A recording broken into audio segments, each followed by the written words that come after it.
Hello, good afternoon all of you. I hope कि आप लोग नीट के पेपर में अच्छा किए होंगे। थोड़ी डिफ़िकल्टी रही है बट क्या किया जा सकता है। अच्छा, उस डिफ़िकल्टी को देखते हुए मैं उसका नाम देने वाला हूँ नीट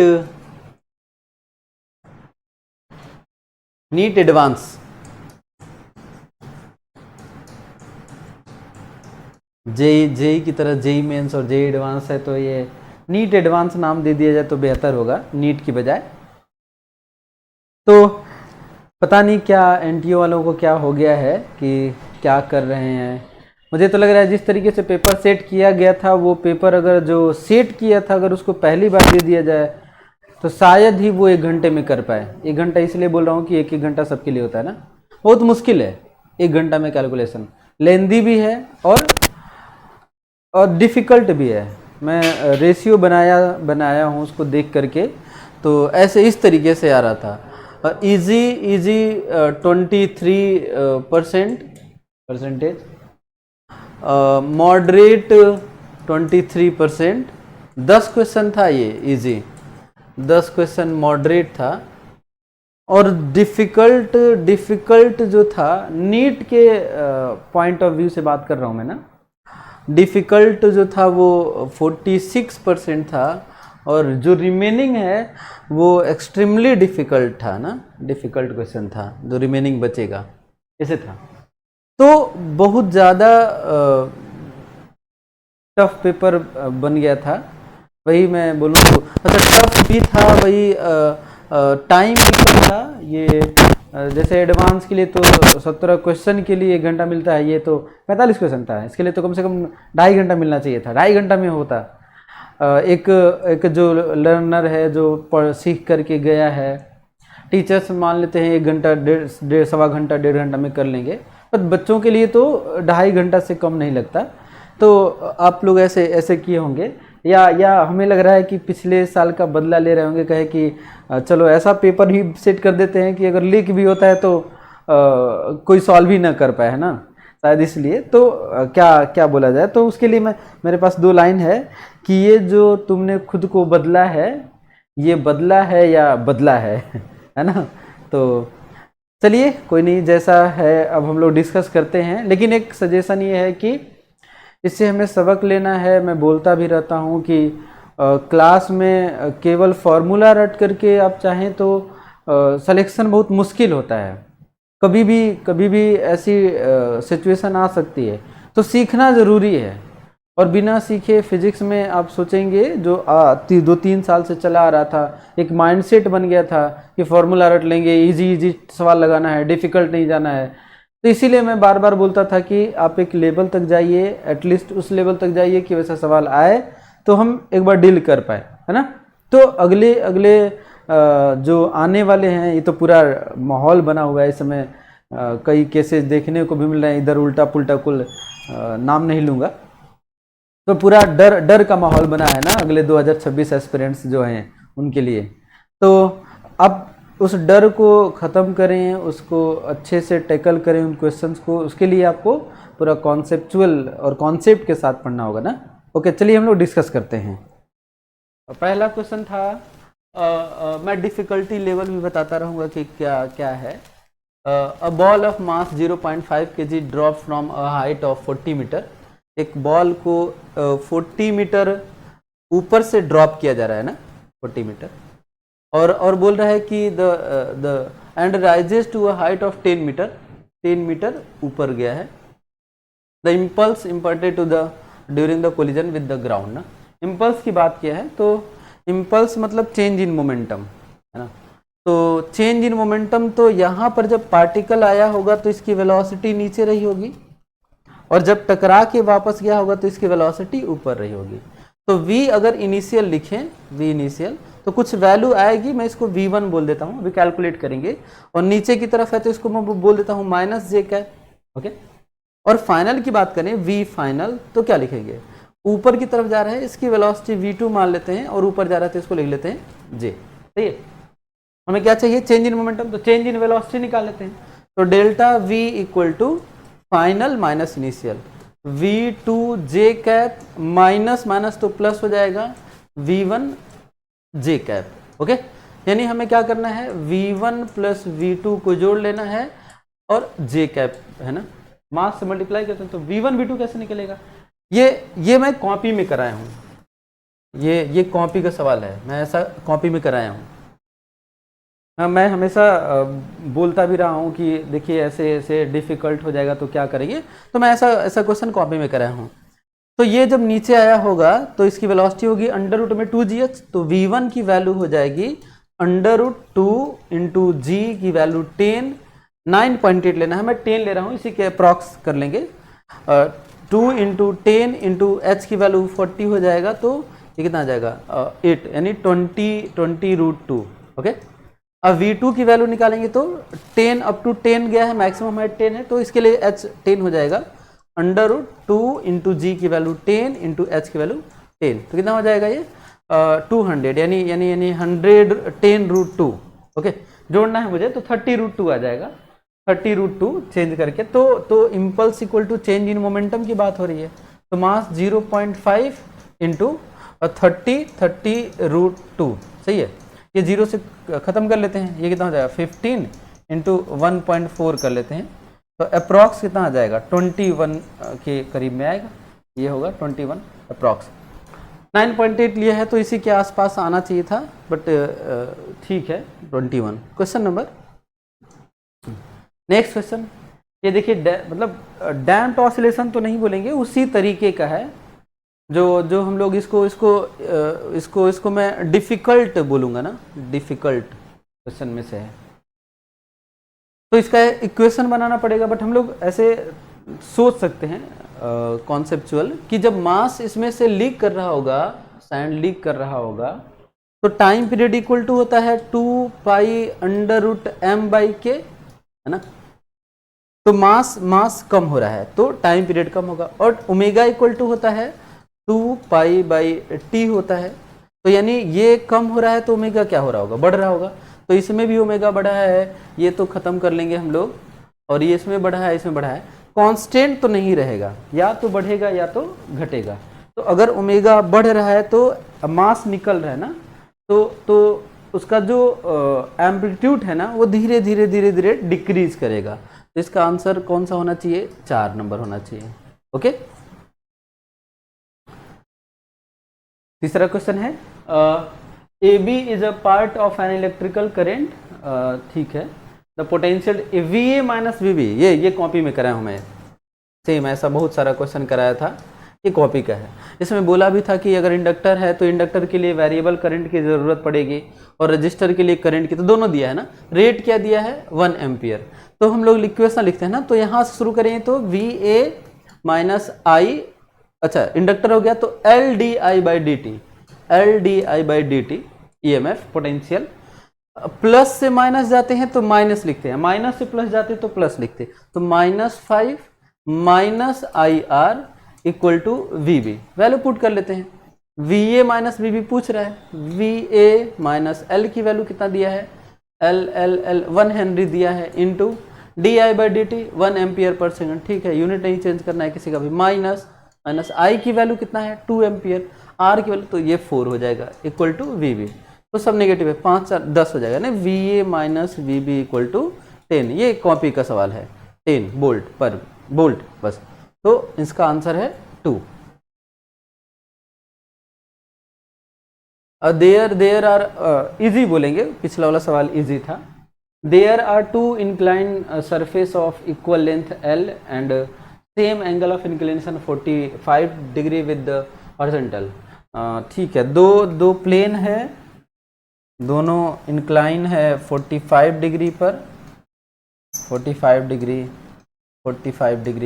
ओके, एक रफ है और एक स्मूथ है, given body takes 2 times as much time to slide down on rough, तो ठीक है, जो इसको हम लोग रफ, इसको स्मूथ मान लेते हैं, इसको रफ मान लेते हैं, तो जब यहाँ पर बॉल रहा होगा और दोनों का लेंथ L है, तो स्मूथ वाले पर तो एक्सेलेरेशन रहा होगा G साइन 45 डिग्री, ये हो गया होगा, और इसका जब बनाएंगे तो नीचे की तरफ रहा होगा G साइन 45 डिग्री और ऊपर की तरफ फ्रिक्शन, फ्रिक्शन इक्वल टू क्या होगा, म्यू इंटू नॉर्मल क्या हो गया, मतलब मैं केवल एक्सेलेरेशन लिखूँ तो फ्रिक्शन की वजह से एक्सेलेरेशन, या एम जी कॉस 45 डिग्री, ये बनेगा।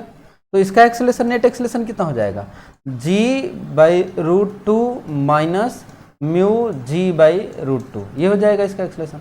इसका एक्सेलेरेशन कितना हो जाएगा, g/√2। अब कह रहा है क्या कि एक t टाइम ले रहा है तो एक 2t टाइम ले रहा है, ये t टाइम ले रहा है तो ये कितना ले रहा है, 2t। इक्वेशन ऑफ मोशन लगा देते हैं, कांस्टेंट है ये तो बदलने वाला नहीं है, तो इसके लिए दोनों के लिए l बराबर है, तो s इक्वल टू u तो इनिशियल 0 है, तो इसके लिए हाफ a की जगह मैं यहाँ से कॉमन कर लेता हूँ, g/√2 कॉमन कर लिया, 1 माइनस म्यू बचेगा इंटू टी स्क्वायर, तो 4t स्क्वायर हो जाएगा, इक्वल टू इसके लिए लगाते हैं, इसका भी इनिशियल 0 है, हाफ g की जगह g/√2 इंटू टी टाइम है तो टी स्क्वायर, ये तो हाफ g ये कट जाएगा, टी स्क्वायर से टी स्क्वायर कट जाएगा, इधर बचेगा 4 माइनस 4 म्यू इक्वल टू 1, तो कर लिया, तो 4 म्यू इक्वल टू कितना हो जाएगा 3, तो म्यू इक्वल टू 3/4, तो ये कितना आ जाएगा 0.75, ओके, तो 0.75, ओके, इसका आंसर 3 होगा। तो इसको मॉडरेट में रखेंगे, है ना। फुल वेव रेक्टिफायर, वैसे रेक्टिफायर एनटीए बोला था कि सिलेबस में नहीं है ना, वैसे मैं पढ़ाया भी था, रेक्टिफायर के बारे में बताया भी था। तो रेक्टिफायर है, नाम लिया है बस, उसमें हमें डायोड के बारे में जानना है। तो कितने सेकंड पर पूछ रहा है, 15 सेकंड पर। तो हम लोग पहले इसका टाइम पीरियड निकाल लेते हैं, कितना है टाइम पीरियड, कितना आ जाएगा, टाइम इक्वल टू 2π/ओमेगा, ओमेगा की वैल्यू 100π कट जाएगा, कितना आ जाएगा 1/50 सेकेंड, मिली सेकेंड में ये बोला है तो 1000 से गुणा कर लेते हैं, कट जाएगा 20 सेकेंड, यानी 20 सेकेंड इसका टाइम पीरियड है। यानी अपना जो प्लस से माइनस कन्वर्ट कर रहा होगा 10 पर कर रहा होगा ना, तो पहले प्लस रहा होगा, प्लस हाफ में ये प्लस रहा होगा, माइनस रहा होगा, और फिर चेंज हुआ होगा तो ये माइनस हो गया होगा, ये प्लस, है ना। वैसे स्टैंडर्ड ये लिया जाता है, बट हम लोग ये भी बोल सकते थे कि ये कैसे डिसाइड किया गया कि ये प्लस है ये माइनस है, बट ये स्टैंडर्ड ले लिया, माइनस है प्लस है, तो माइनस तो ये क्या हो जाएगा रिवर्स, और ये क्या हो जाएगा forward, D1 is reverse and D2 is forward, तो आंसर 4 होगा। Okay, next question. तो a uniform rod of mass 20 kg and length 5 meter leans against a smooth wall making an angle 60 degree, ठीक है। तो एक रॉड है जो 60 degree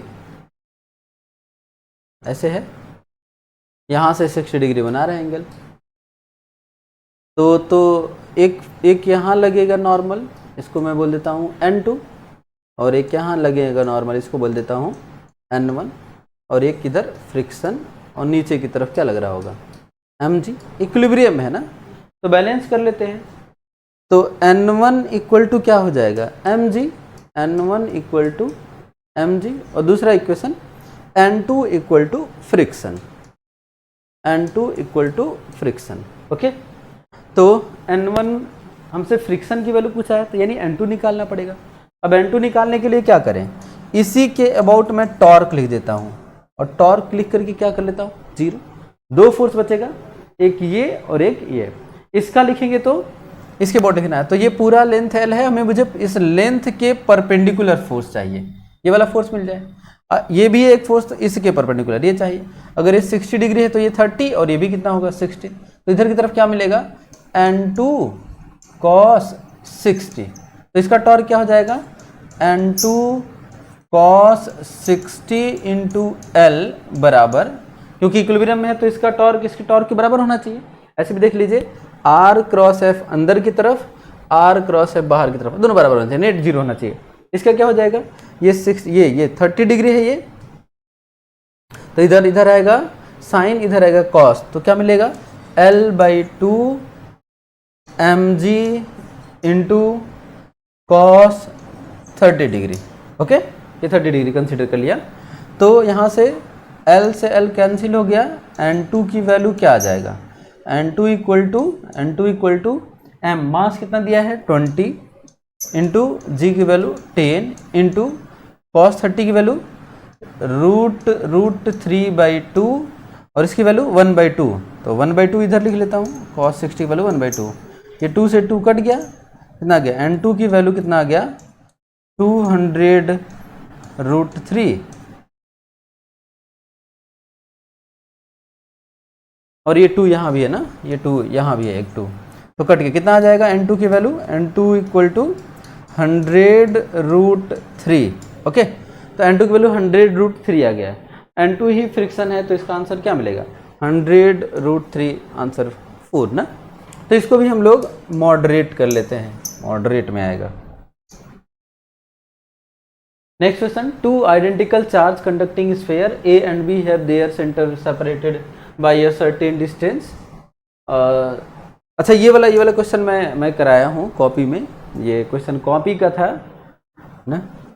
next question, two identical charge conducting sphere A and B have their center separated by a certain distance।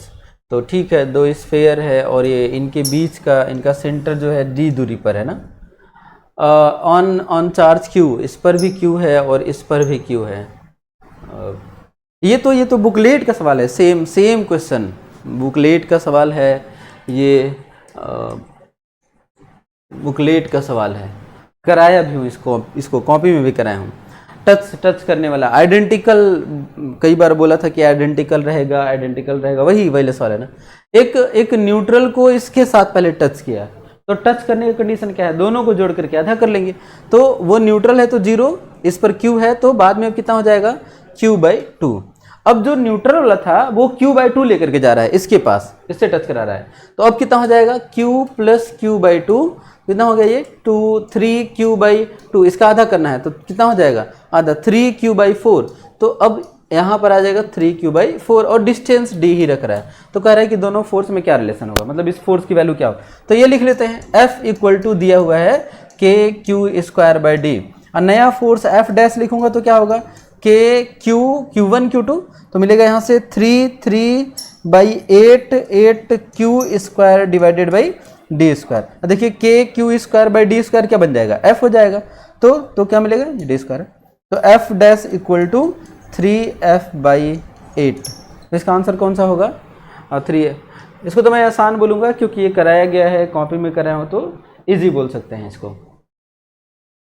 Okay, next question, two cities X and Y are connected by a regular bus service with a bus leaving in either direction।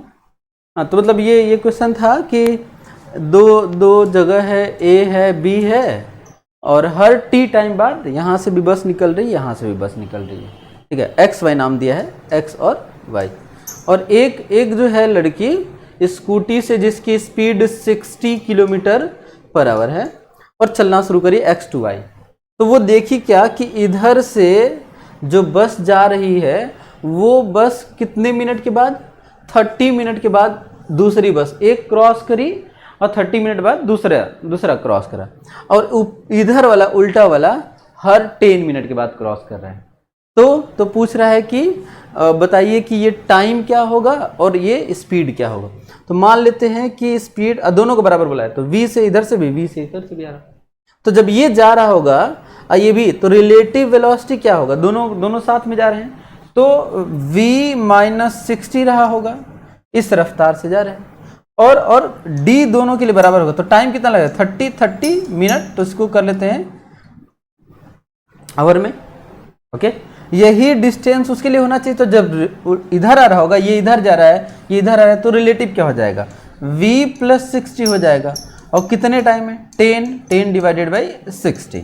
Okay, दोनों के लिए distance बराबर करेंगे, तो ये 1/2 हो जाएगा, ये 1/6, ठीक है, तो ये 2 से ये 3 हो जाएगा, मल्टीप्लाई करते हैं, तो ये हो जाएगा 3v - 180 इक्वल टू v + 60।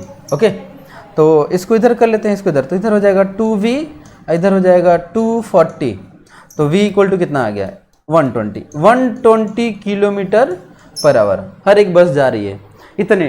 अब टाइम की बात कर रहे हैं तो टाइम यहीं से कैलकुलेट कर लेते हैं, यहाँ रख लेते हैं तो कितना हो जाएगा 120 माइनस 60 कितना हो जाएगा 60 डिवाइडेड बाई जब है कितने टाइम से ना,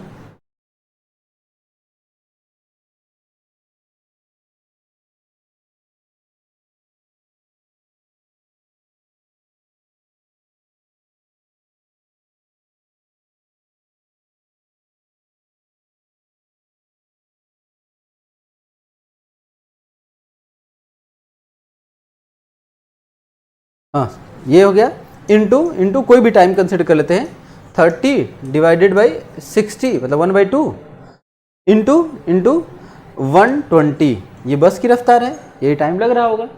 तो 60 से 60 कट गया और 30 चौके 120 1/4 आवर्स, तो इसका मतलब कितना 15 मिनट है ना। तो टाइम 15 मिनट लगा और कितना 120 किलोमीटर, तो आंसर 2 होगा। ओके, और यही है दूरी, इसी में 120 से डिवाइड कर लेते हैं, काम हो जाएगा। Next question, to an AC power supply, ठीक है, ये 220 वोल्ट दिया हुआ है, फ्रीक्वेंसी 50 हर्ट्ज दिया है, रेजिस्टेंस की वैल्यू दिया है, कैपेसिटेंस की वैल्यू दिया है 25 और इंडक्टेंस की वैल्यू दिया है 45। तो हम लोग पहले जेड कैलकुलेट कर लेते हैं। Z equal to under root R square 20 का square minus XC minus XL का स्क्वायर, यानी 20 का प्लस 20 का स्क्वायर, कितना आ जाएगा 20√2। ओके, ये वैल्यू एक्चुअली में ये जो वैल्यू ऐसे दिया रहता है ना, तो ये हम लोग पीक वैल्यू कंसिडर करते हैं, है ना। अब पीक वैल्यू अगर मैं कंसिडर करूंगा, पहले हम लोग एंगल की बात कर लेते हैं। एंगल क्या हो जाएगा tan alpha equal to R by Z, R की वैल्यू कितना, आर की वैल्यू 20 दिया है, ये हो जाएगा 20√2 है ना, sorry cos alpha equal to, तो ये कट के कितना आ जाएगा 1/√2, मतलब एंगल कितना हो गया 45 डिग्री, ये 45 डिग्री हो गया। 45 डिग्री में दो है, एक ये एक है। अब ये जो वैल्यू दिया होता है जनरली हम लोग इसको पीक वैल्यू मानते हैं, बट यहाँ अगर मैं पीक वैल्यू मान के करूँगा तो कोई आंसर मैच नहीं कर रहा है, तो पहले तो ये तो एक गड़बड़ माना जा सकता है। तो इसको यही एवरेज मान लेते हैं ना, तो करेंट इक्वल टू क्या हो जाएगा 220 डिवाइडेड बाई 20√2, कट गया कितना आ जाएगा 11 डिवाइडेड बाई √2, 11 डिवाइडेड बाई, अच्छा मैं इसको √2 लिखता, क्या लिखता अगर मैं इसको पीक वैल्यू मानता, तो पीक वैल्यू मानता तो लिखते 220 डिवाइडेड बाई √2 इंटू 20√2 ना, तो ये कितना हो जाता है, ये खत्म हो जाता है, ये 11 होता है, 11/2 हो जाता है, कितना आता है 5.5 आ जाता है ना, जो कि मैच नहीं कर रहा था, इसलिए मैं उसको आरएमएस वैल्यू भी कंसिडर कर रहा हूँ। तो अप्रॉक्स ये आएगा कितना 7.8, जो ऑप्शन 4 है। विच ऑफ द फॉलोइंग, ये तो आप बहुत अच्छे से ग्राफ बनाए होंगे, ये होगा इंटेंसिटी और डायरेक्टली प्रोपोर्शनल होता है, तो इसका आंसर केवल और केवल ए वाला सही होगा ना। A balloon is made of material of, sir अब ये क्वेश्चन है ना यूनिट डायमेंशन का है, मुझे यहाँ पर ये कैलकुलेशन करना है ना, आर ए, तभी ए की वैल्यू निकालेंगे। फिर मैं ये फिर ये इसको मैं डिफ़िकल्ट में रखूँगा, ये आसान कैलकुलेशन नहीं है, लेकिन मैं ये सोचूं कि पहले जो दिया है उसी को सॉल्व कर लेता हूँ ना। ये क्या जो टी है ना, टी के बारे में, जब टाइम के बारे में हम लोग कैलकुलेट करेंगे, तो कैलकुलेट करने के बाद मेरी वैल्यू आ रही है, मतलब जो मुझे क्या मिलेगा, अल्फा मिलेगा और गामा मिलेगा, सही है, अल्फा गामा की वैल्यू। अब अल्फा गामा की वैल्यू जब मिलेगा तो मैं उसी से डिसाइड कर लूँगा कि कोई ऐसा मिल रहा था कि एक ही जगह वैसा है ना, हर जगह नहीं है, तो एक ऑप्शन मिला तो मुझे ए कैलकुलेट करने की ज़रूरत नहीं पड़ेगी, इसलिए मैं ऐसे कर लूँगा जैसे आप यूनिट डायमेंशन में करते हैं। ओके, नेक्स्ट क्वेश्चन, ऐसा सवाल आ जाए तो, ऐसा मैं तो कई बार क्लास में भी बोला हूँ, ऐसे पढ़ाते भी किसी भी चैप्टर को पढ़ाते समय ऐसा मैं बोलता हूँ कि कभी भी ऐसा आ जाए तो क्या करें, जो पावर रहता है उसी से गुणा करते जाते हैं ना।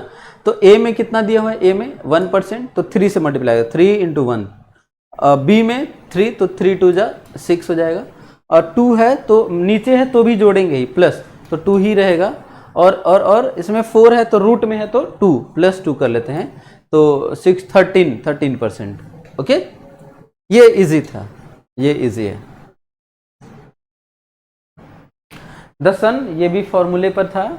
The sun rotates around centre once in 27 days, what will be the period of the revolution. नहीं, ये था कंजर्वेशन ऑफ रोटेशनल से था, कंजर्वेशन ऑफ मोमेंटम से था ना इसको। तो ये टाइम दिया हुआ है और रेडियस इंक्रीज कर दिया है, मतलब ये टाइम पीरियड दिया है। टाइम पीरियड मतलब हम लोग ओमेगा की बात कर लेंगे, तो क्या लिखेंगे, I1 ओमेगा 1 बराबर I2 ओमेगा 2, ये लिखेंगे। अब I शुरू में क्या है, सॉलिड सन है तो सॉलिड में लेंगे, तो 2/5 m r square omega 1। Omega को क्या लिख लेता हूँ, टाइम पीरियड के टर्म में लिख लेता हूँ मैं, 2 क्या लिख लेता हूँ, 2π/T1 इक्वल टू I2 2/5, मास वही रखना है, रेडियस को 2 गुना कर दे रहा है, कितना हो जाएगा 4r स्क्वायर। इसको लिख लेता हूँ 2π/T2। ओके, तो mr स्क्वायर कैंसिल हो जाएगा, 2/5 भी कैंसिल हो जाएगा, 2π भी कैंसिल हो जाएगा। क्या मिलेगा यहाँ से, 1/T1 इक्वल टू 4/T2, यानी T2 इक्वल टू क्या हो जाएगा, T2 equal to 4 times of T1। तो 27 दिया है T1, तो 27 का 4 टाइम्स क्या हो जाएगा, 108 हो जाएगा। Okay,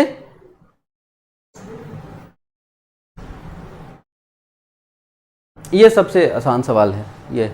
a wire of resistance R is cut into 8 equal pieces, 8 भाग में कर लिया तो एक का हो जाएगा R/8 हो जाएगा, और 4 को बोल रहा है पैरेलल में, तो 1/4 कर लेते हैं, तो इंटू 1/4 तो कितना हो जाएगा R/32। और फिर 4 को फिर से पैरेलल में करके सीरीज में जोड़ रहा है, तो सीरीज में कर रहा है तो 2 से गुणा कर लेते हैं, बराबर 2 होगा तो 16, ये आएगा R/16, option 1।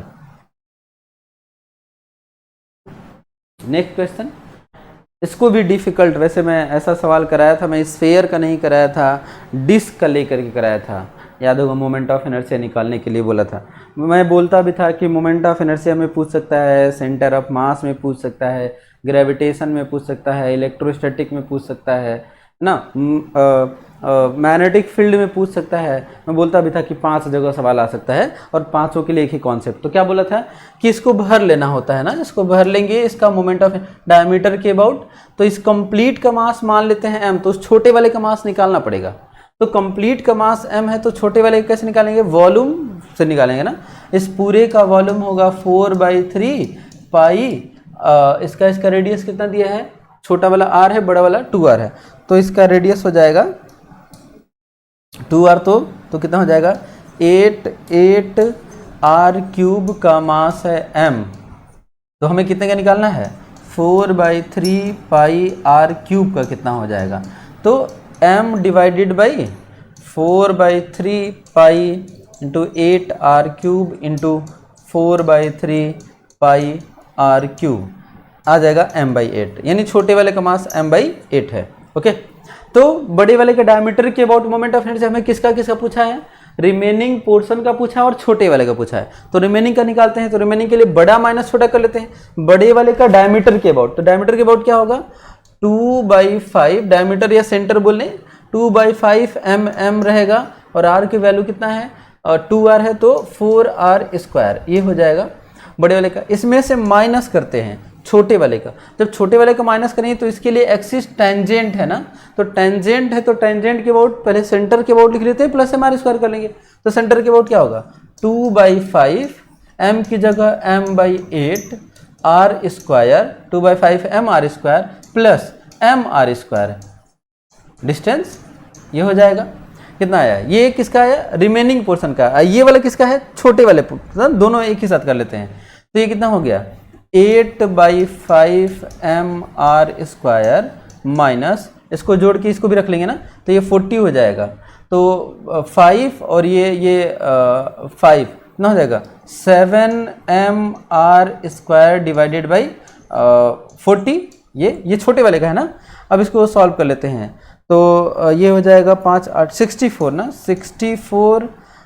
64 minus 7mr² divided by 40 कितना बचेगा ये 4 3 57 ना, 57mr² बाई 40। ये किसका है, रिमेनिंग वाले का है ना, रिमेनिंग का। और ये किसका है, छोटे वाले का। छोटे वाले कितना है 7mr²। हमें किसका पूछा है, the smaller sphere to the rest ना, तो स्मॉलर स्फेयर का कितना हो जाएगा 7 ये भी 40 है, 7/40 है, ये 57/40 है, तो 7/57 आएगा, ऑप्शन ए।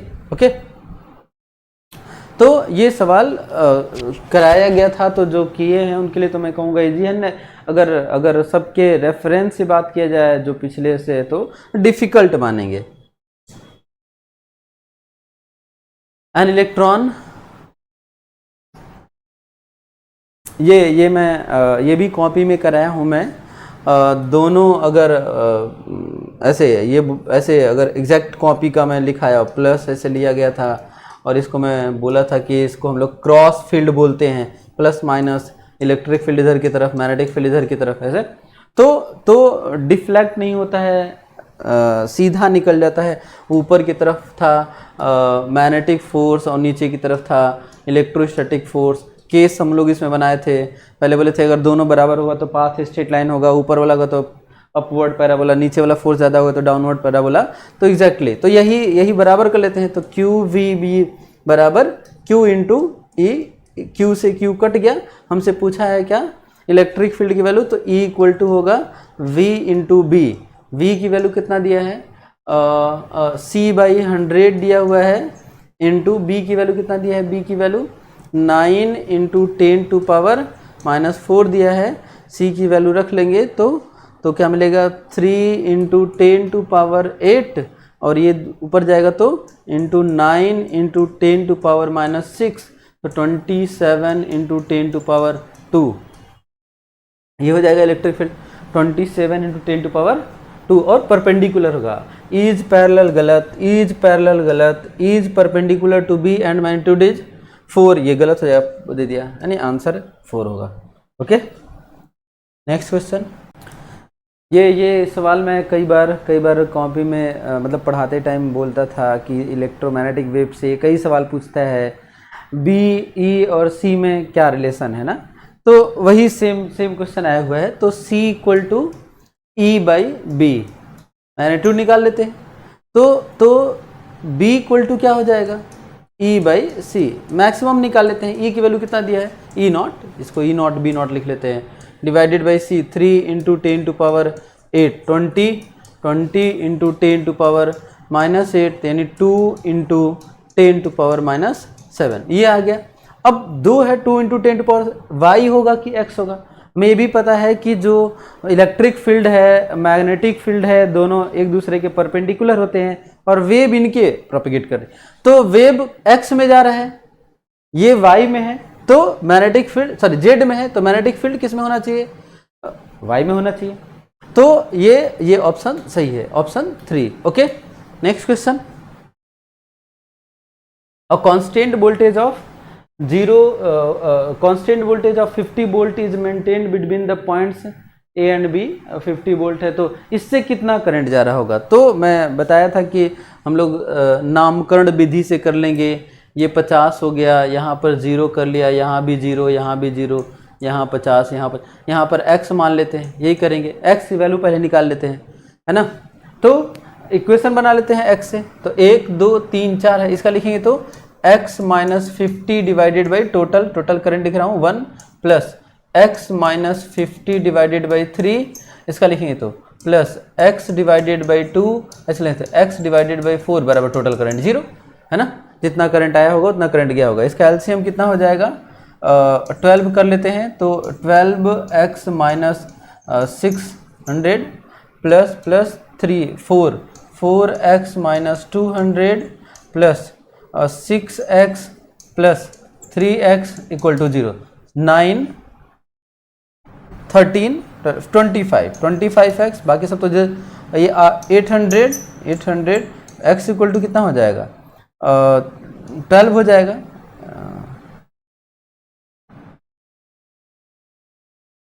नहीं 32 हो जाएगा। Okay, x equal to 100 into 4 32 हो गया। अब x की वैल्यू आ गया। करंट देख लेते हैं, मैं थोड़ा सर्किट बड़ा बना देता हूं।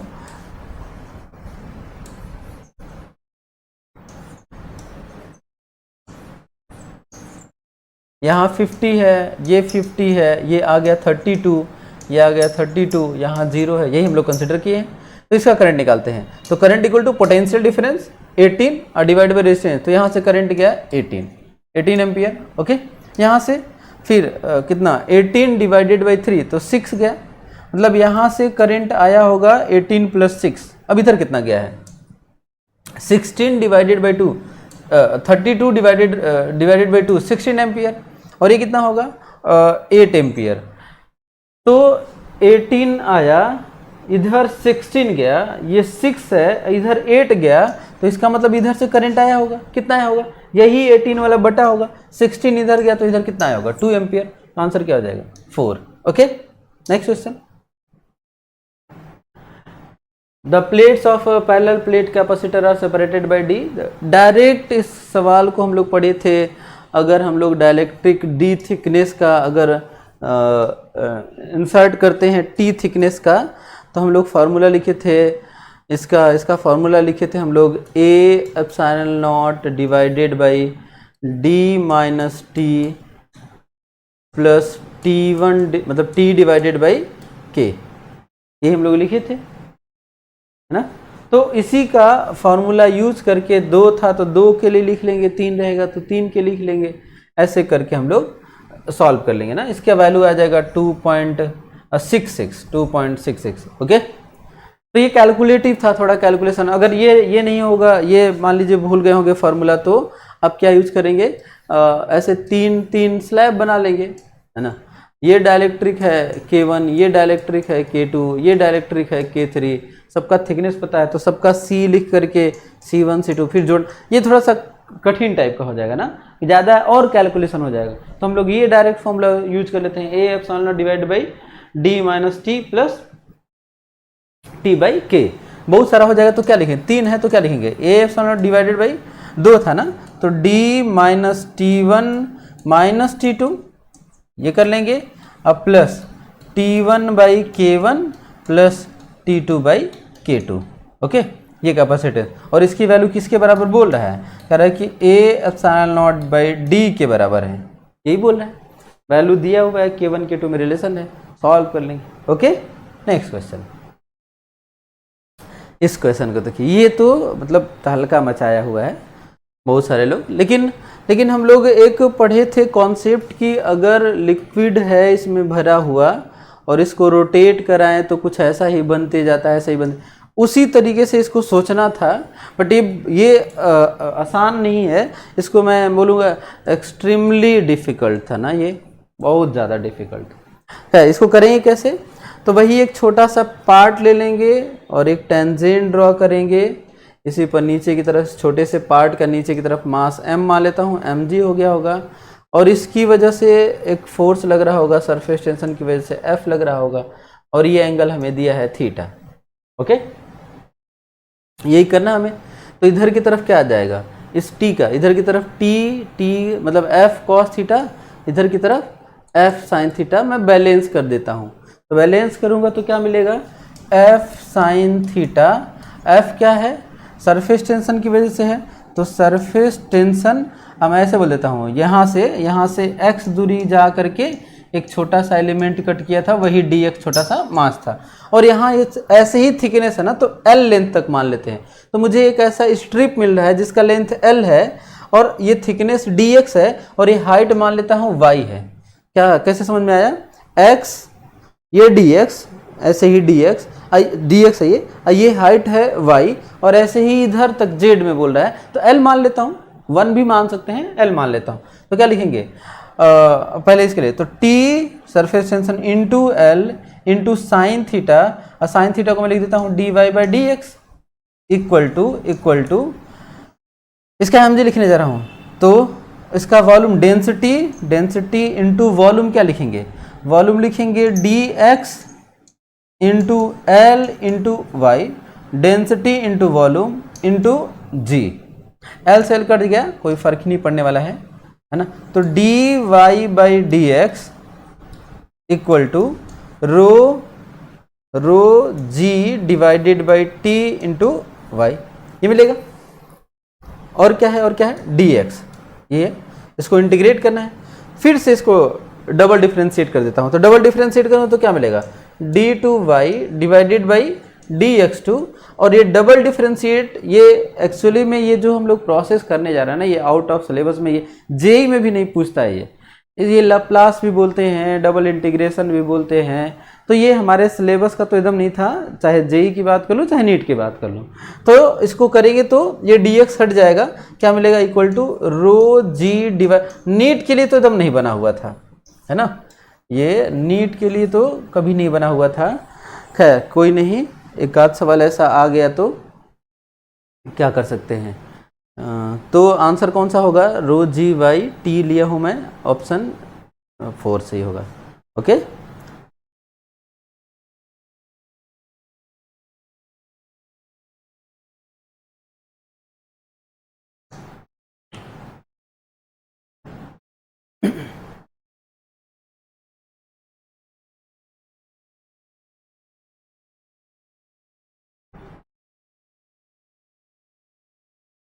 हाँ इसका तो ऑप्शन 1 सही है, थ्योरेटिकल था, वैसे कैलकुलेट भी कर चुके हैं हम लोग।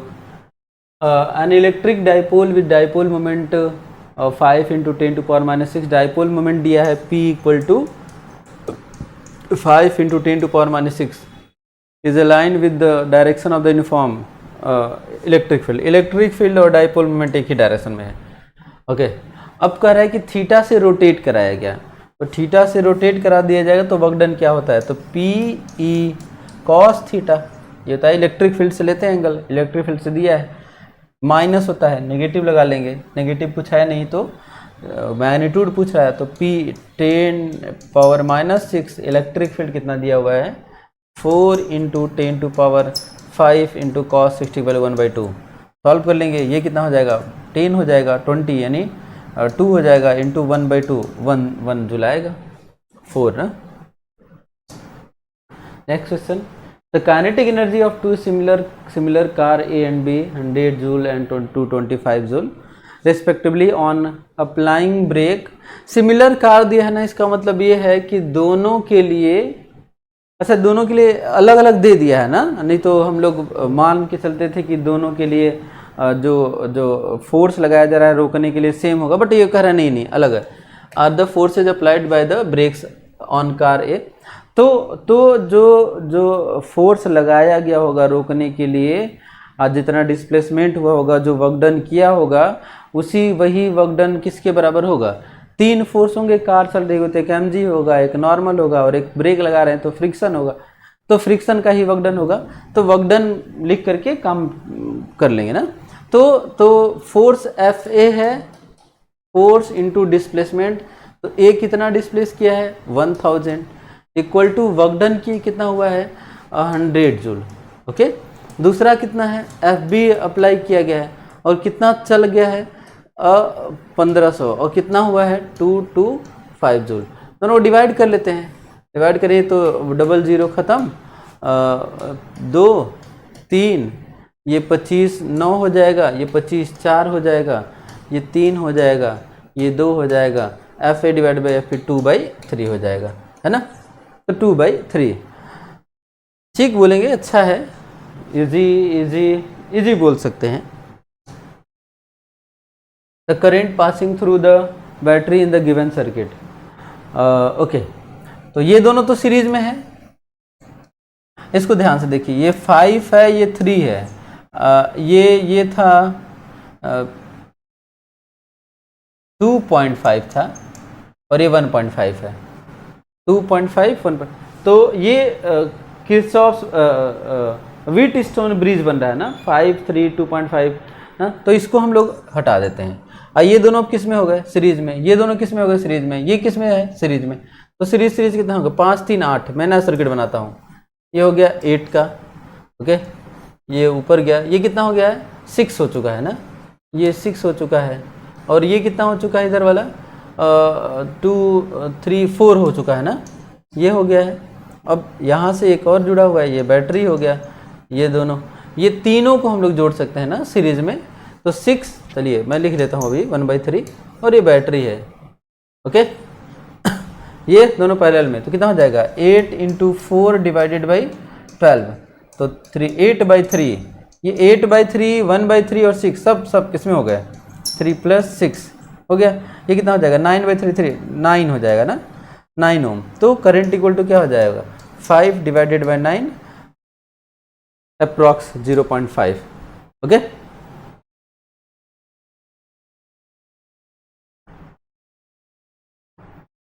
टी ऐसा मैं तो सेम ऐसे ही क्लास में कराया हूँ।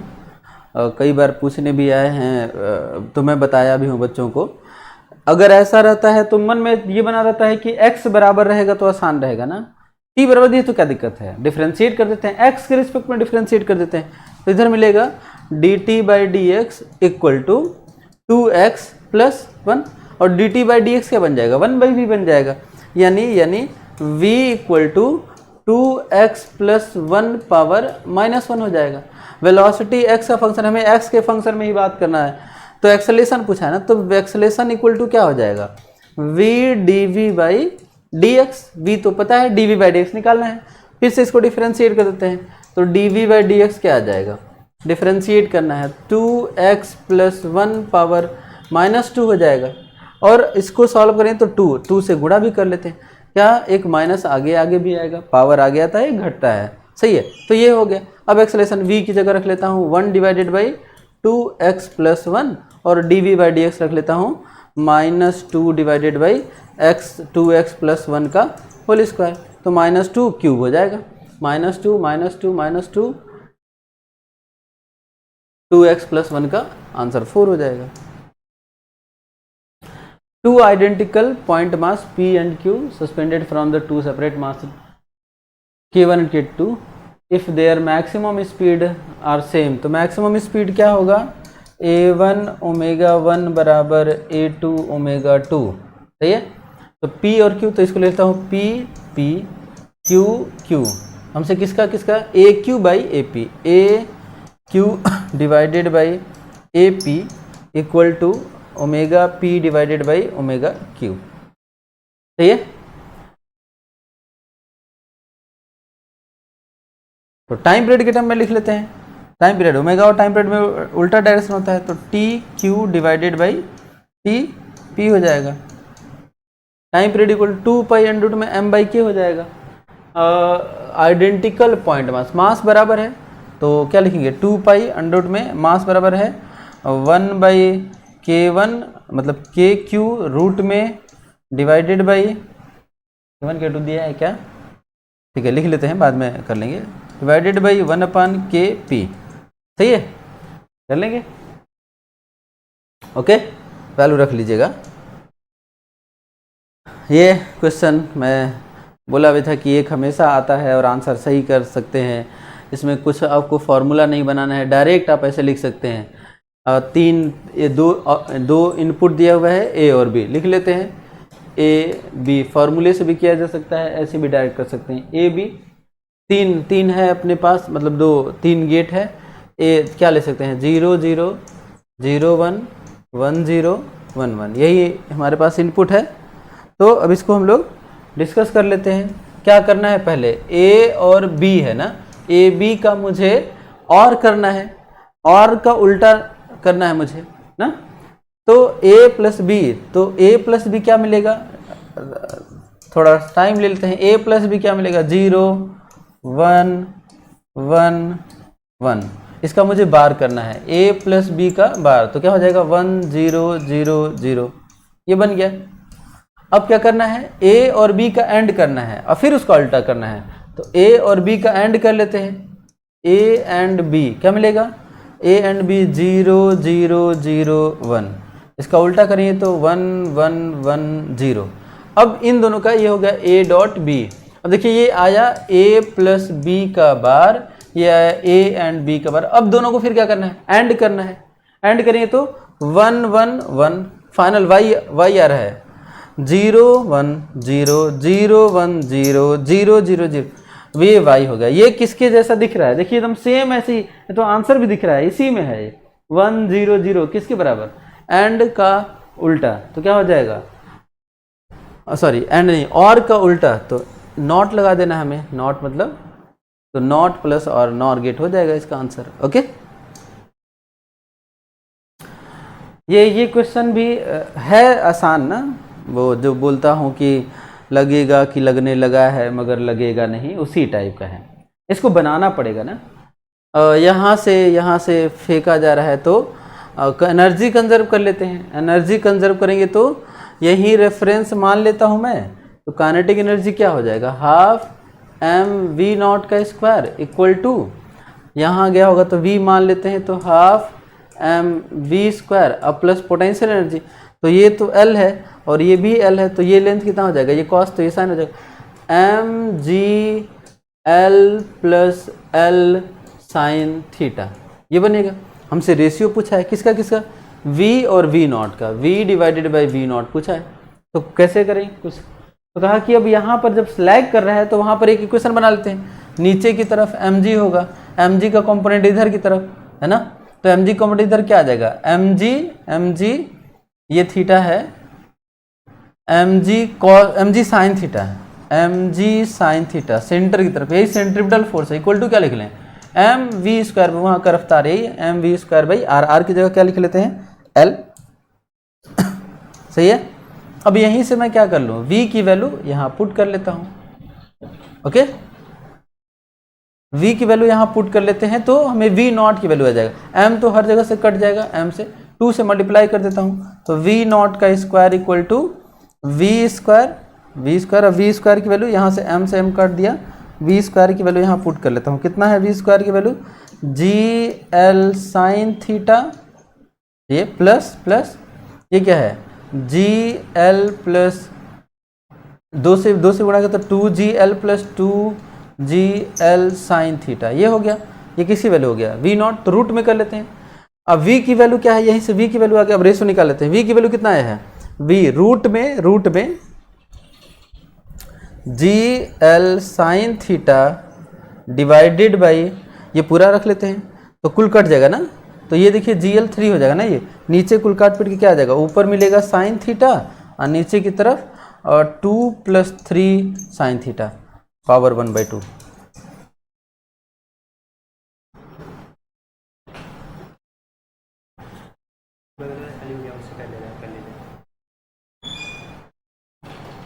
ओके, नेक्स्ट क्वेश्चन, ये तो आसान था, T square is directly proportional to R cube, इससे कर लेंगे। ये अप्रॉक्स वैल्यू आ रहा था ना 88 आएगा अप्रॉक्स वैल्यू। द बॉडी वे ये भी है, बट इसमें ये है कि आपको यूज करना है g equal to G M divided by R plus H, H की जगह कितना है r/3 का होल स्क्वायर, कितना मिलेगा जी एम डिवाइडेड बाई 3 4 यानी 4 तो 16 आर स्क्वायर डिवाइडेड बाई 9 ऊपर कर लेता हूँ, ये क्या है g है, इसी की वैल्यू दिया है 9/16 और इसकी वैल्यू कितना है 48 है, तो 27 न्यूटन, आंसर 4। आसान था। 2 एम्पियर डिफरेंट, ठीक है, ये भी आसान है, बहुत इजी है। दो अलग अलग है, एक का रेडियस r है, एक का radius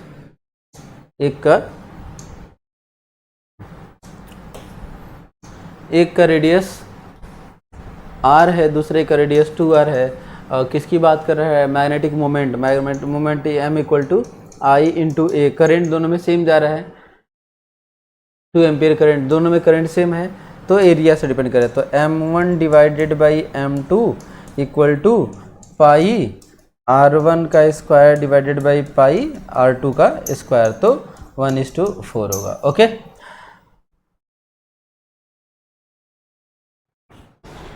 good evening friends. NEET जो है 2025 का कुछ क्वेश्चंस जो हैं उन क्वेश्चंस को हम लोग लेकर के आए हैं और उसको मैं डिस्कस कर रहा हूं। तो पहला क्वेश्चन ये है कि consider the diameter of a spherical object being measured with the help of a vernier calipers. Suppose its 10 vernier scale division are equal to its 9 main scale division. तो हम लोग जानते हैं कि वर्नियर स्केल डिवीज़न को अगर हम ध्यान से देखें तो उसको हम लोग लिख सकते हैं कि 10 V जो है वह 9S के बराबर है।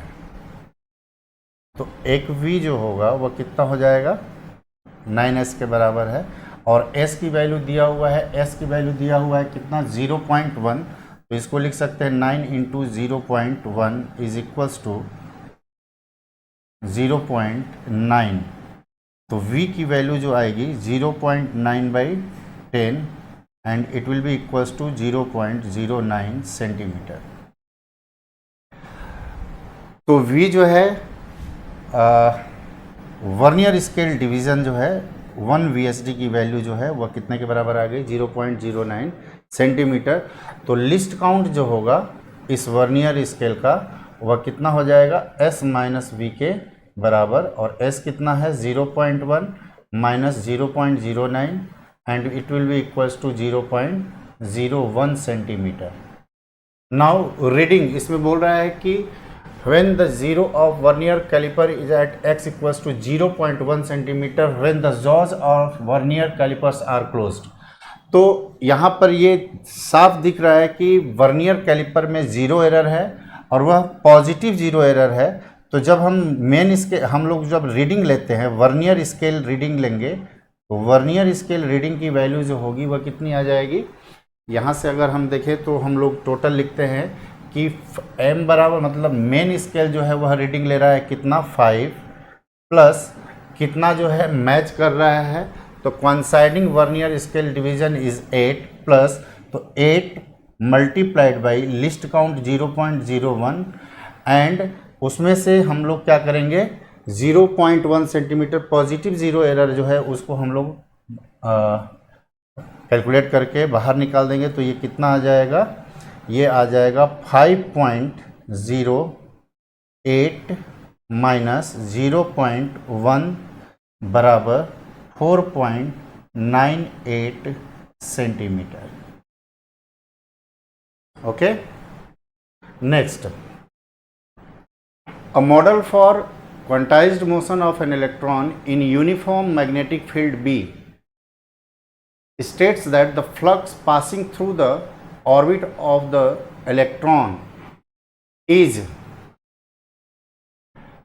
n into h/e। तो यहाँ पर जो फ्लक्स है, फ्लक्स जो है वह बोल रहा है कितना है, NH/e। और हमको पता है कि फ्लक्स की वैल्यू जो होती है वह B.A के बराबर होती है। तो एरिया और मैग्नेटिक फ्लक्स के बीच की जो वैल्यू है उसको अगर हम देखें तो वह कितना हो जाएगा, कितना हो जाएगा, B.A। यहाँ पे A हो जाएगा, तो A की वैल्यू यहाँ से आ जाएगी, A is equals to N × H/EB। Now जो मैग्नेटिक मोमेंट म्यू होता है वह कितने के बराबर होता है, I × A के बराबर। अब I क्या होता है, तो मान लो कि ये जो है ऑर्बिट है, इधर जो है मैग्नेटिक फील्ड है और ये जो है एक इलेक्ट्रॉन यहाँ पर ऑर्बिट कर रहा है विथ स्पीड v। तो यहाँ पर जो है अगर हम ध्यान से देखें ये मैग्नेटिक फील्ड, अगर हम ध्यान से देखें तो इलेक्ट्रॉन I की वैल्यू हम लोग जो लिखते हैं वह कितना होता है, E/T Q/T × A। और A की वैल्यू हमको पता है यहाँ से कितनी है, तो E/T इंटू A की वैल्यू जो हो जाएगी वह हो जाएगी NH/EB, है कि नहीं। अब T की वैल्यू को अगर ध्यान से देखें तो हम लोग लिख सकते हैं I की वैल्यू जो है वह E/T है और T की वैल्यू को हम लोग लिख सकते हैं E/2πr into 2 pi r by v, तो वी चला जाएगा ऊपर, यानी इसको हम लिख सकते हैं E by 2 pi into we by r. Now अगर हम ध्यान से देखें तो जो फोर्स लग रहा है इधर F, वह कितना होता है, F की value Q V cross B. तो अगर हम ध्यान से देखें तो F की वैल्यू जो आएगी वह आएगी ई वी बी के बराबर। तो ई वी बी के बराबर आ जाएगा, तो हम लोग यहाँ से क्या लिख सकते हैं कि V की वैल्यू यानी कि ई वी बी की वैल्यू वो जो होगी वह M V square by R के बराबर होगी।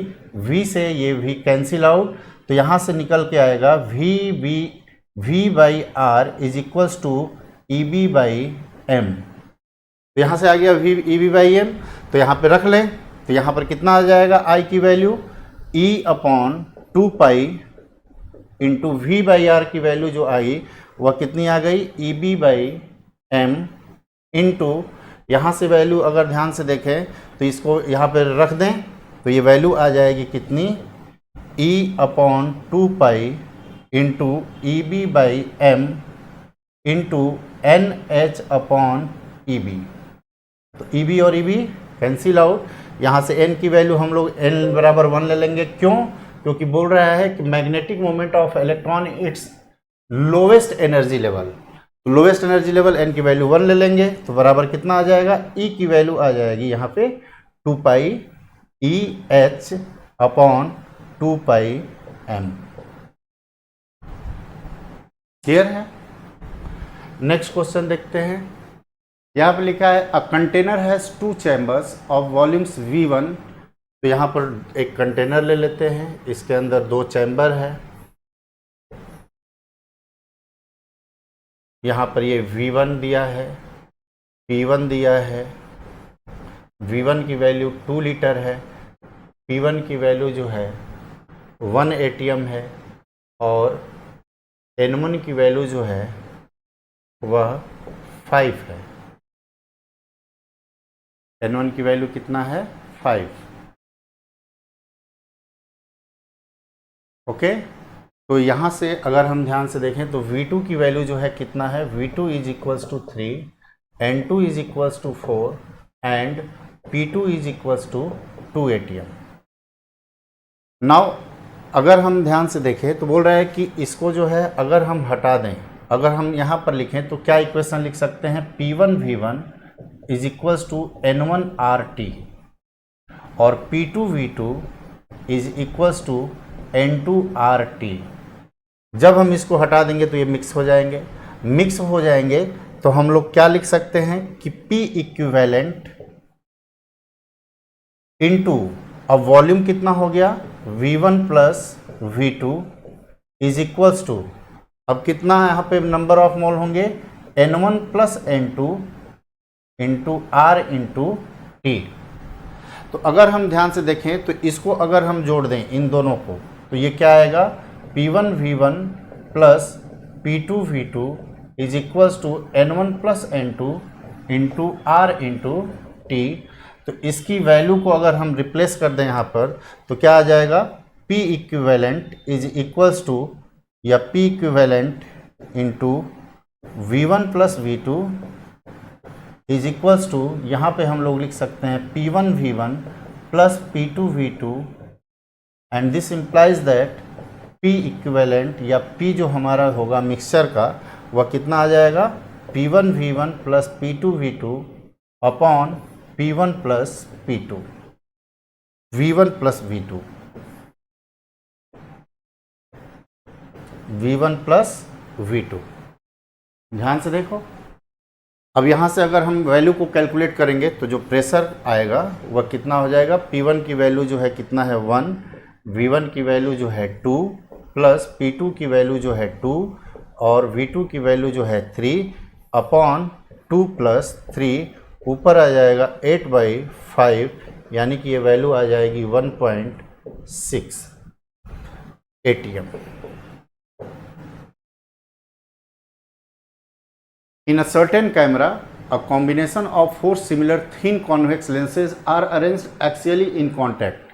तो जब हम कैमरा में यहाँ पे बोल रहे हैं तो 4 सिमिलर थिन कॉन्वेक्स लेंसेज हैं, okay, arranged axially in contact. तो जब कांटेक्ट में हम जब रखते हैं तो जो पावर इक्विवेलेंट होता है वह कितना होता है, P1 plus P2 plus P3 and so on.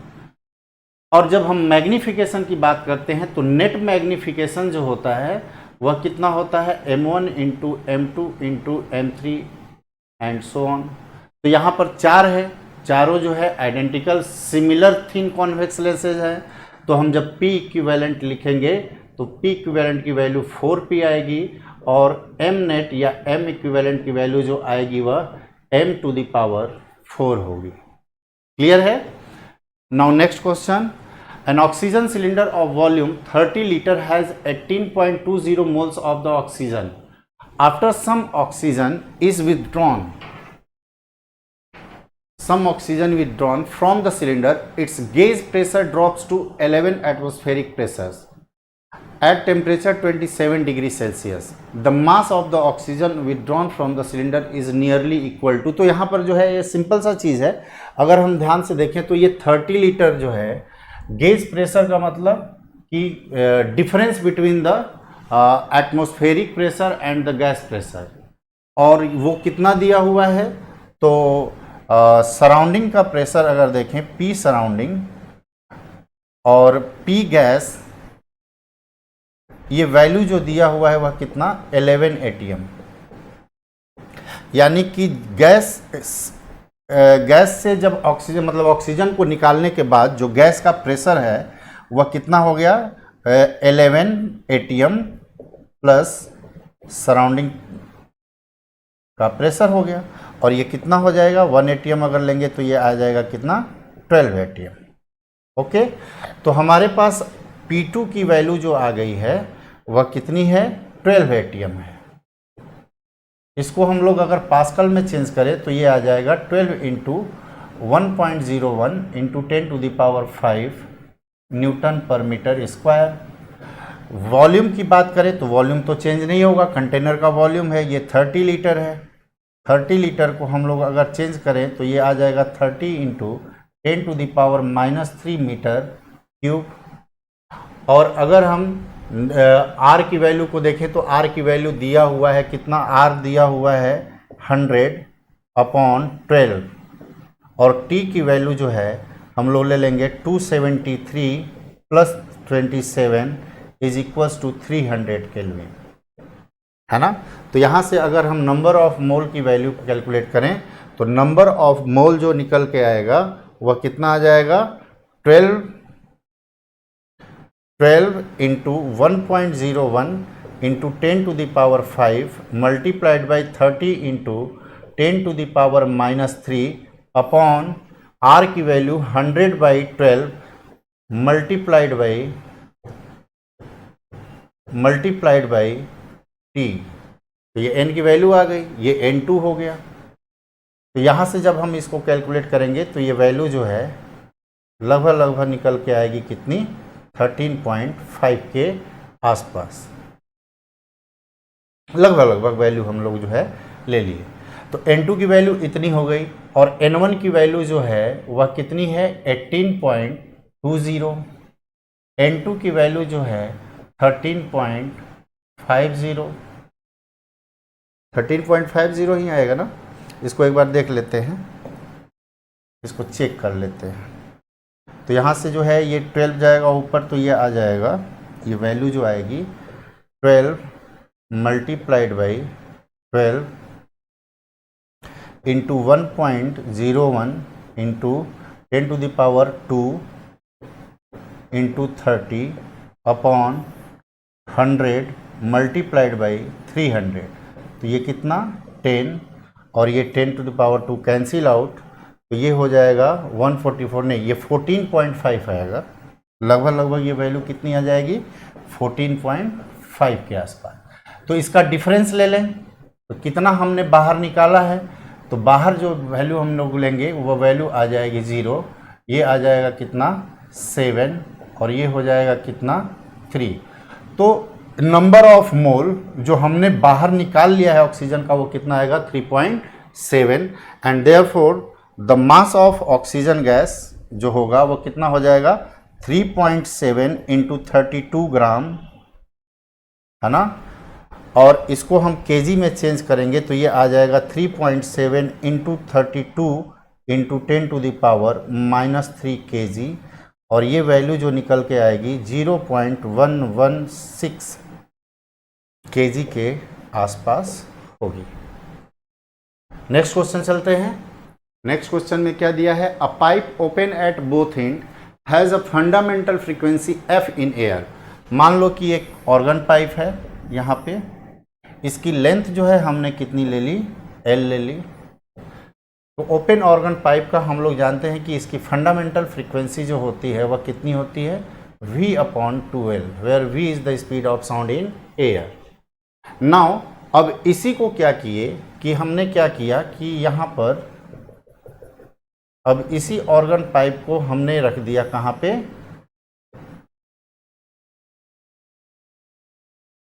हमने वाटर में ऐसे रख दिया, और जो बाहर पार्ट बच गया एयर में उसका लेंथ कितना है L/2। तो अब जो ये वाटर सरफेस है ये वाला, ये क्लोज्ड ऑर्गन पाइप की तरह अब काम करेगा, क्लोज सरफेस है। तो इसलिए जब हम इसकी फंडामेंटल फ्रीक्वेंसी जब लिखेंगे तो वह हो जाएगी Vs/4 इंटू L डैश, क्योंकि L डैश यहाँ पर हमने लिखा है, तो L डैश की वैल्यू अगर लिखें तो ये कितना होगा Vs/4 इंटू L/2, 2 से ये कैंसिल आउट, कितना आया Vs/2L, यानी कि अभी जो है इसकी फंडामेंटल फ्रीक्वेंसी f डैश वह कितने के बराबर है, f के बराबर है। तो यहाँ पे कौन सा ऑप्शन हो जाएगा, 4। Now next question, a photon and an electron mass m, electron का मास m दिया है, have the same energy E। तो सेम एनर्जी E दिया हुआ है, तो इलेक्ट्रॉन की अगर हम बात करें तो इलेक्ट्रॉन का डी ब्रोगली वेवलेंथ जो होता है हम लोग क्या लिखते हैं, h/√2m_e।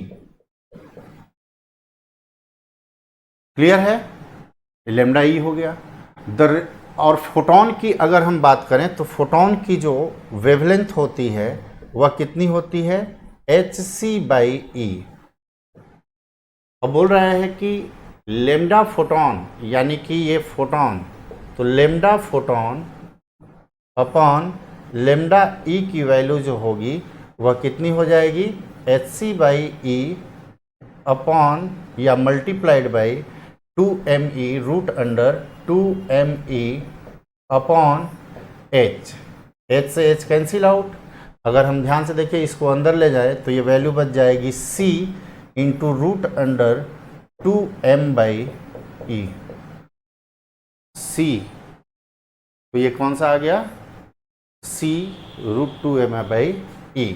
Now next question, an unpolarized light beam traveling in air is incident on a medium of refractive index 1.73। 1.73 को हम लोग लिख सकते हैं √3 एट ब्रूस्टर्स एंगल। अब ब्रूस्टर्स एंगल होता है जब हम लोग क्या करते हैं कि किसी भी अनपोलराइज्ड लाइट को अगर हम ब्रूस्टर्स एंगल पे इंसिडेंट कराते हैं तो जो रिफ्लेक्टेड रे होती है वह क्या होती है, कंप्लीटली पोलराइज्ड होती है, और जो ट्रांसमिटेड वेव होती है वह पार्शियली पोलराइज्ड होती है कि नहीं। तो यहाँ पर देख ले, अच्छा IB की वैल्यू कितनी होती है, तो हम लोग जानते हैं कि 10 IB जो होता है वह कितने के बराबर होता है, म्यू के बराबर, और 10 IB की वैल्यू अगर निकालना है तो ये कितनी की वैल्यू हो जाएगी, √3। तो √3 की वैल्यू अगर ध्यान से देखें तो ये हो जाएगा IB की वैल्यू जो आएगी वह कितनी आएगी, 60 डिग्री। तो IB की वैल्यू 60 डिग्री, यानी कि एंगल ऑफ रिफ्लेक्शन जो होगा ये वाला भी एंगल कितना हो गया, 60 डिग्री, ये एंगल भी कितना, 60 डिग्री। तो एंगल ऑफ रिफ्लेक्शन 60 डिग्री होगा, और रिफ्लेक्टेड रे जो होगी वह कंप्लीटली पोलराइज्ड होगी। तो कौन सा ऑप्शन हो गया, reflected light is completely polarised and the angle of reflection is close to 60 degree. तो सही है ये। नेक्स्ट क्वेश्चन अगर देखें, the intensity of transmitted light when a polaroid sheet placed between two crossed polaroids. तो दो पोलराइड्स हम ले लेते हैं, एक जो है ऐसे ले लिए, दो पोलराइड्स हमने बना लिए ऐसे, ये ट्रांसमिशन एक्सिस हो गया, और क्रॉस पोजीशन बोल रहा है तो एक पोलराइड जो होगा, मान लेते हैं कि ये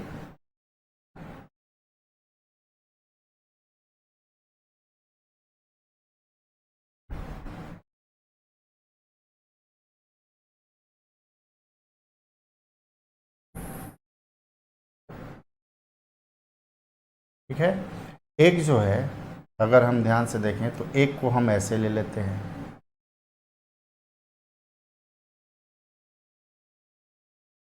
ये ट्रांसमिशन एक्सिस हो गया इसके।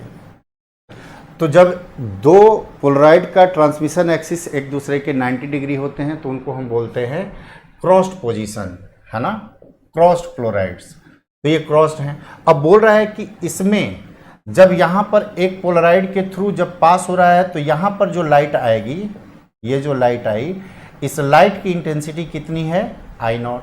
अब बोल रहा है कि यहाँ पर जो हम एक तीसरा पोलराइड जो ले रहे हैं इन दोनों के बीच में, और इन दोनों के बीच में ले रहे हैं, तो उसका जो ट्रांसमिशन एक्सिस है वह पहले वाले से कितना एंगल बना रहा है, 22.5 डिग्री।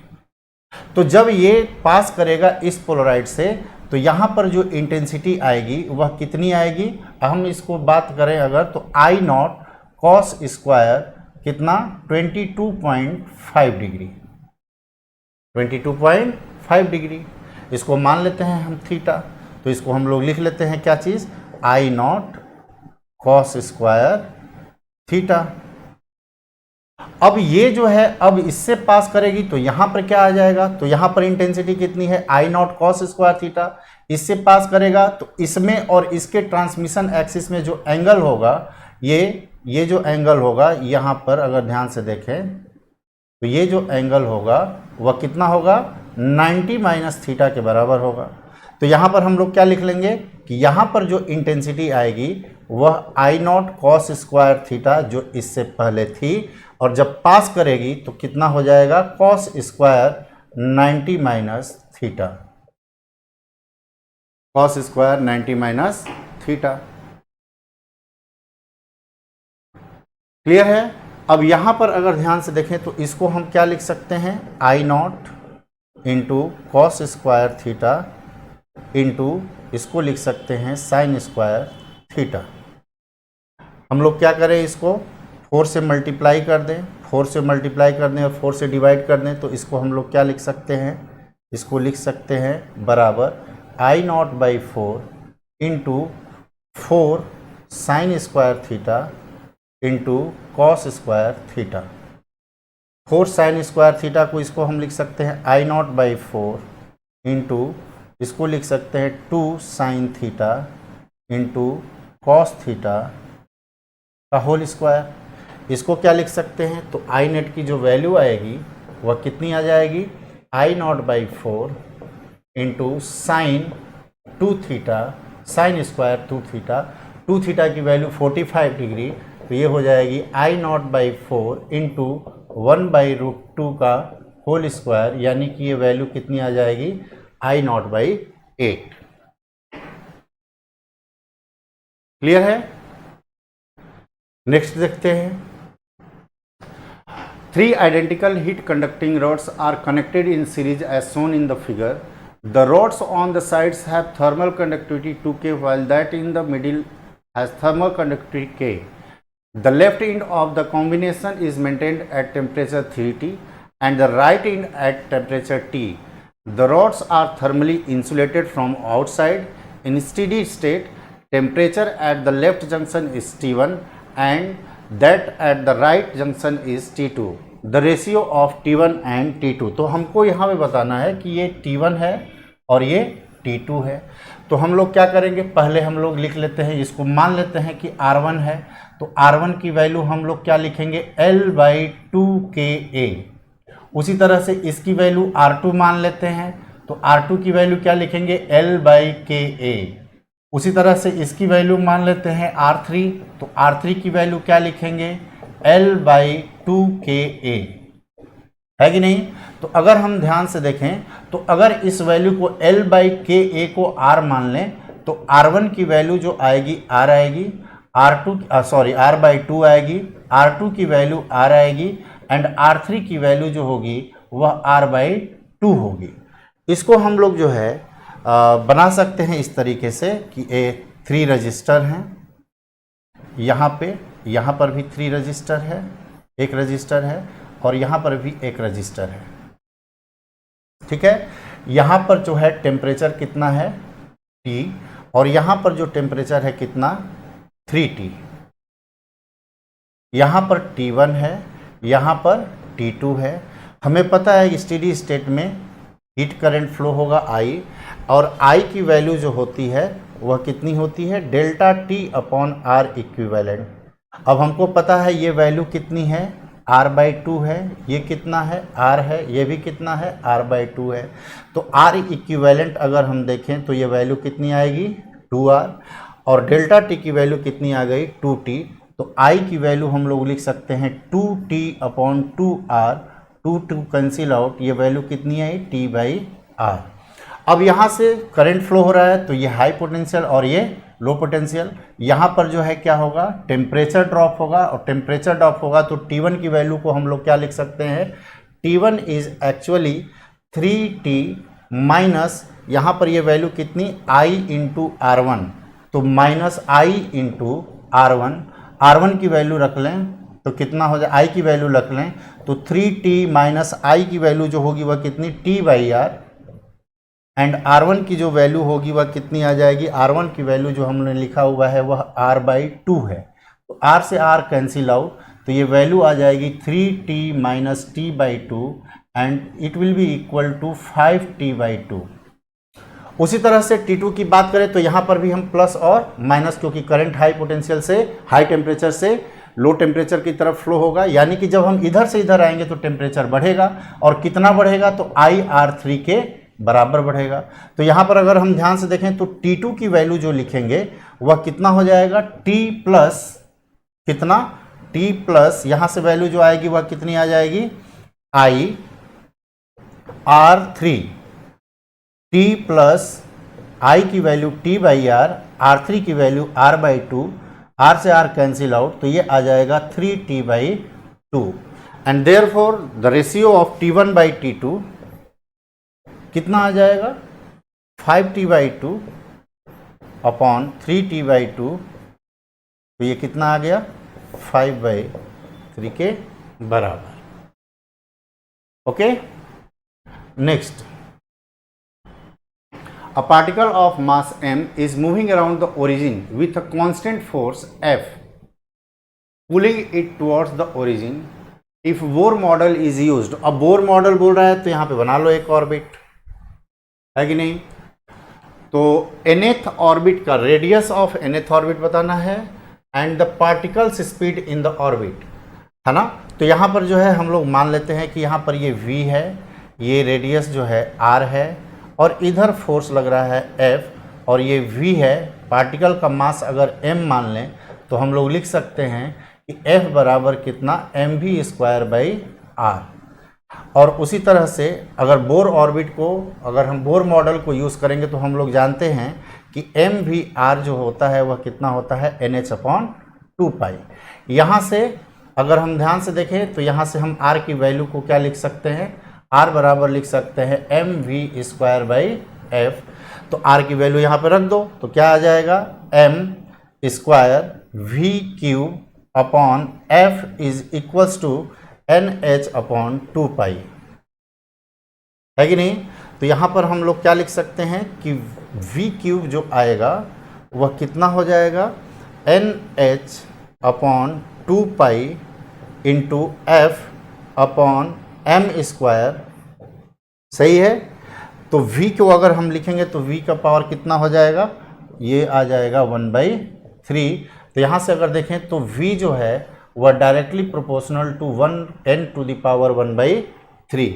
अब यहाँ पे रख दें r की वैल्यू के लिए, तो r की वैल्यू यहाँ से क्या निकल के आएगी, m/f इंटू यहाँ पर v की वैल्यू को अगर ध्यान से देखें तो v की वैल्यू कितनी, NHF अपॉन 2πm², और ये जो है कितना हो जाएगा 1/3 का होल स्क्वायर यानी कि 2/3। तो यहाँ से अगर देखें तो r जो है डायरेक्टली प्रोपोर्शनल टू n⁻² 2/3, तो v जो है 1/3 के प्रोपोर्शनल है, v जो है 1/3 के प्रोपोर्शनल है, v 1/3 के प्रोपोर्शनल है, ये हो गया।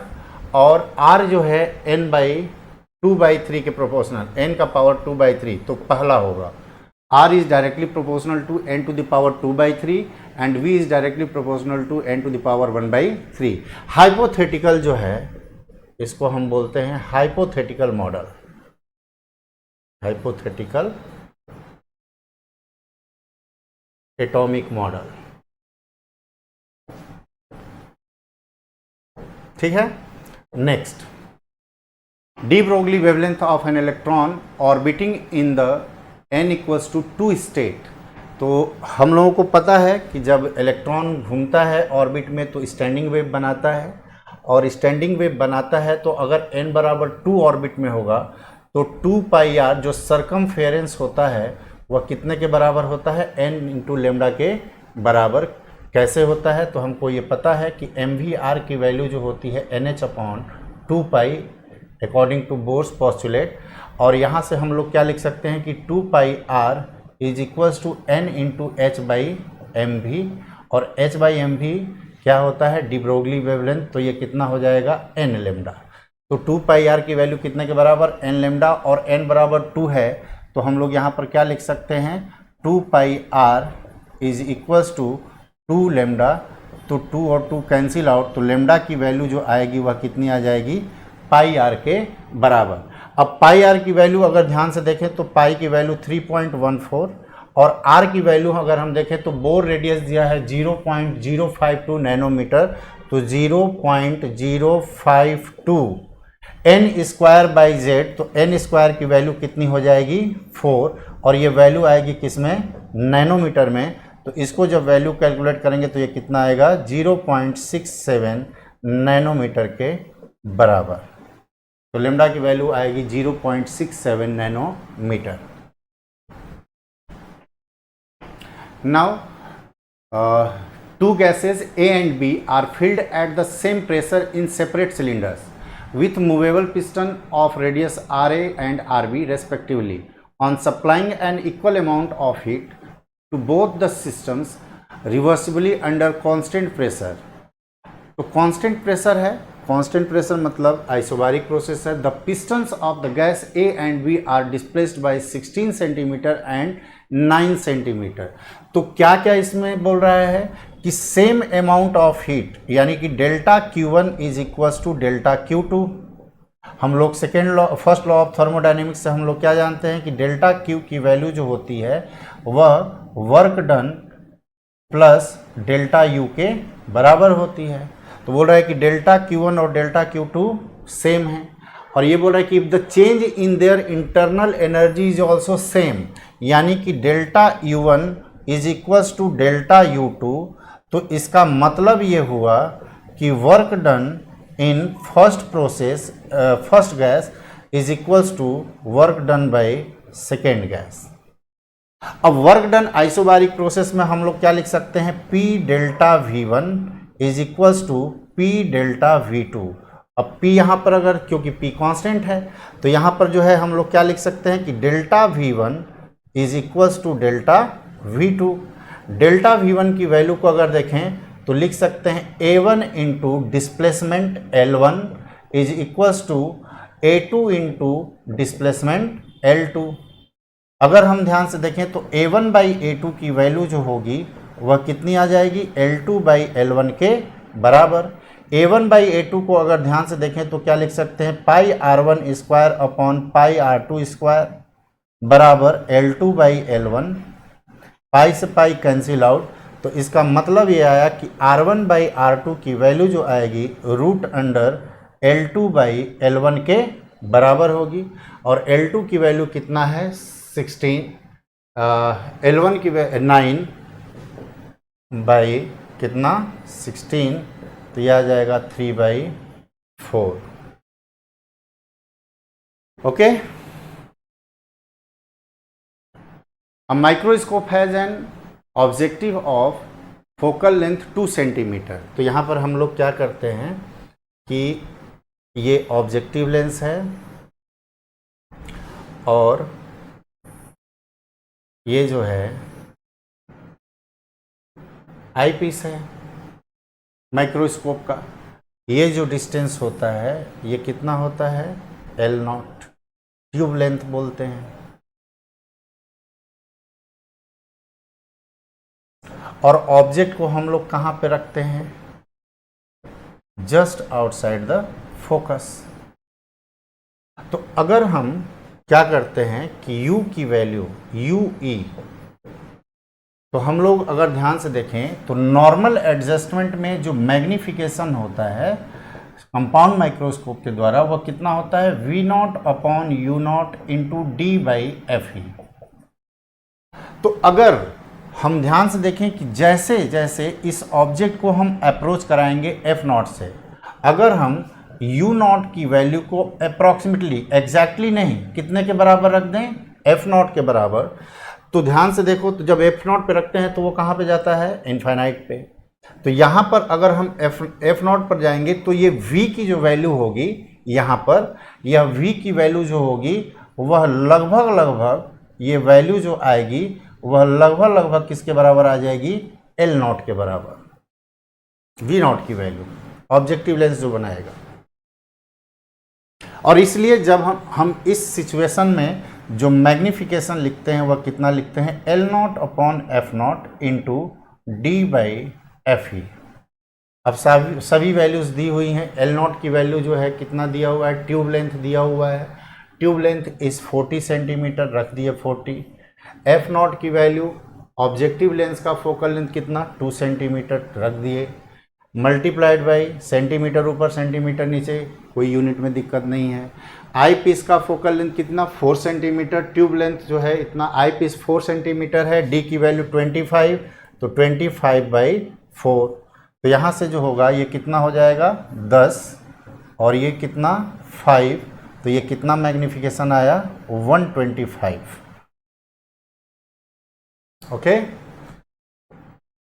तो बाकी क्वेश्चन जो है वो ऑलरेडी पहले ही हो चुका था और ये रिमेनिंग क्वेश्चन जो बचा था वो मैंने कर दिया।